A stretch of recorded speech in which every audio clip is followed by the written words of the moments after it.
Kauza e studentëve shqiptar nuk është më kufizuar vetëm te një provim. Organizatorët e protestës bën të ditur se kërkesa e tyre kryesore tashmë është zbatimi i plot dhe i pakushtzuar i gjuhës shqipe në Maqedoninë e Veriut, siç edhe e parasheh ligji aktual për përdorimin e gjuhëve.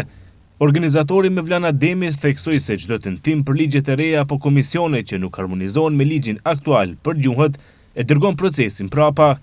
Sipas tij, institucionet duhet vetëm të bazohen në kornizën ligjore ekzistuese. Projektet për të gjetur një zgjidhje institucionale kanë nisur menjëherë.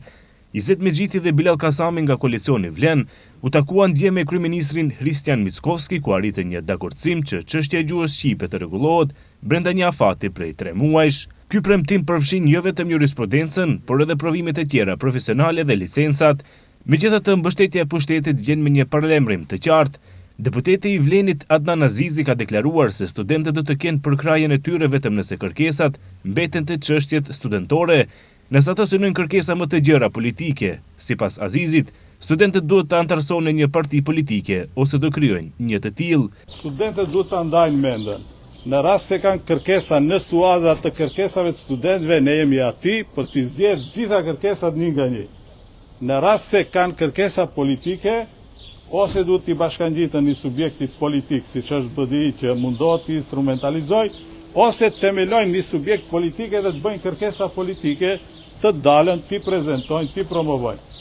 Por, ajo që ne u tha neve në takimin e parë, ne u tham se do të kryet. Tani, çfarë fshihet mbas këtij devijimi nga kërkesa për provim në kërkesa për gjuhën shqipe, që është një nocion shumë i gjerë, nuk e di se çfarë dhe ku do të përfundojnë ato në fund, po megjithatë ne jemi këtu për të përgjigjur në çdo sfidë, në çdo kërkesë reale të studentëve dhe jo improvizimeve të atyre që rrinë në prapaskenjë. Në taborin tjetër reagimet kanë qenë të ashpra.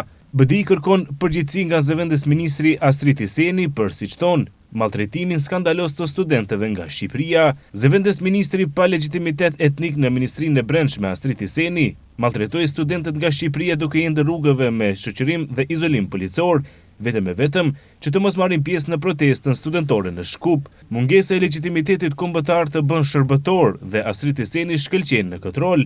Vëllezër nga Shqipëria, të dashur student, ne ju kërkojmë falje për këtë turp të vazaleve si Astrid Hiseni dhe Vlen.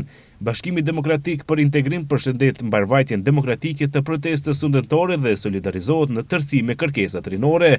Zgjidhja është vetëm një: ndaloni diskriminimin, respektoni dhe zbatoni ligjin për gjuhën shqipe, asgjë tjetër, thon nga BDI.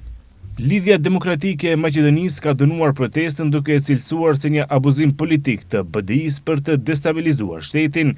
Ata i kërkuan qeverisë të mos i nënshtrohen presionit dhe shantazhit të kërkesave që i konsiderojnë radikale.